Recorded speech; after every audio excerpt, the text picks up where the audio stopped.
Hey, Kris here with Cappy. About to do another miracle moment. I hope you've been enjoying these little videos that we've been putting together of different things that have happened in my life. Hey, today's title, I wonder if this has ever happened to you. I've got to have $1,500 by 5 o'clock. You ever had one of those situations where you had a deadline and you didn't know how you were going to pull it off? Well, let me tell you this story. It's been several years back now. One of my first mission trips outside the United States, anyway. I was in Denver, Colorado, and having a good revival. Everything's going real nice. And I got a call one morning from my friend Chuck Todd, who's over the Revival Fires World Missions. Come on, Cappy. There they are. Quit biting. Here in Branson, West. And I said, Chuck, how you doing? He said, hey, Kris, would you like to go to Jordan sometime? I said, well, I want to go everywhere. Sure, I'd like to go to Jordan.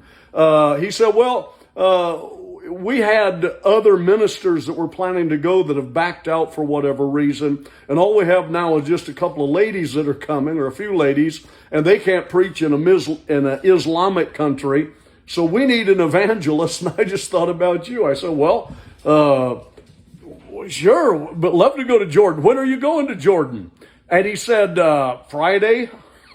Friday, I'm in Denver, Colorado. My passport's in Missouri. There's no way I could possibly pull that off. I said, even if I wanted to, Chuck, is there any way you guys would take care of the trip? He said, well, we couldn't take care of the flight. You'd have to take care of that, but we'd take care of everything else after you got there. I said, well, what's the flight cost? And he said, right now, I think it's $1,350. And I had no way of doing this next Friday. So I just simply said, Chuck, tell you what. And I just popped out of my mouth. If God were to give me $1,500 by 5 o'clock, I'd go with you to Jordan. And when I hung up the phone, I knew that wasn't possible and that wasn't going to happen. So I never even thought about it the rest of the day. Until about noon, the Holy Spirit spoke to me. And he said, if you're going to tell somebody you're going to do something, shouldn't you put some feet to your faith and do something about it? And so it just dawned on me. There was a guy that had told me about 2 years previously, if you ever want to go on a mission trip, Kris, why don't you give me a call? We'll see if we can help.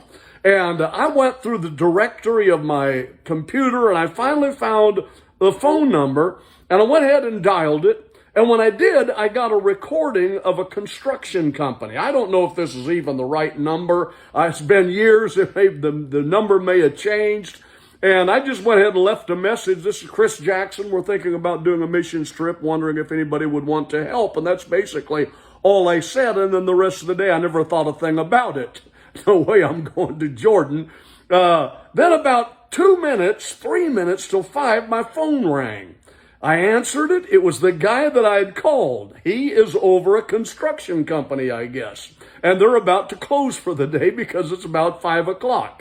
He said, Kris, what's up? I said, well, we're thinking about taking a trip to Jordan. If anybody wanted to help with a couple $100 here or there, we might be able to do it. He said, I'll tell you what, cut to the chase. What's it cost to get to Jordan? I said, well, the plane ticket right now is about $1,350. He said, tell you what, just immediately, tell you what, if I were to send you $1,500 by tomorrow morning, would you be able to go on your mission trip? I said, I certainly would. And he hung up the phone. I thought, this is amazing. And right when I put the phone down, I looked at my watch. It was 5 o'clock on the button. Now, you can't make this up because you can't make these kind of things up. And that's the way God does.